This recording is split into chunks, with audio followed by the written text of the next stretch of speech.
अस्सलाम वालेकुम, कैसे हैं आप? उम्मीद है कि आप ठीक होंगे।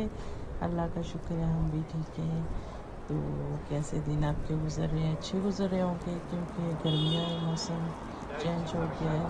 तो पाकिस्तान तो बहुत सख्त गर्मी है। यहाँ कभी गर्मी हो जाती है, कभी सर्दी, ऐसे ही मौसम चलता है। लेकिन अच्छा मौसम है, बहुत ही प्यारा मौसम है। तो आज मैं ये छोटा सा एक व्लॉग आपके साथ शेयर करना चाहती हूँ लंदन का। तो बनाया था हमने, व्लॉग गए थे लंदन, तो ये छोटा सा व्लॉग बनाया था। तो मैंने कहा चलो आपके साथ शेयर करती हूँ प्यारे प्यारे व्यू। आप मेरी वीडियो को देखें, लाइक और शेयर करें, कमेंट करें और बताएं कैसी लगती हैं आपको वीडियो। तो छोटे छोटे व्लॉग लेके आती हूँ आपके लिए। ज़रूर है आपको पसंद आएंगे ये व्लॉग। तो मैंने कहा आज लंदन का व्लॉग आपके साथ शेयर करते हैं।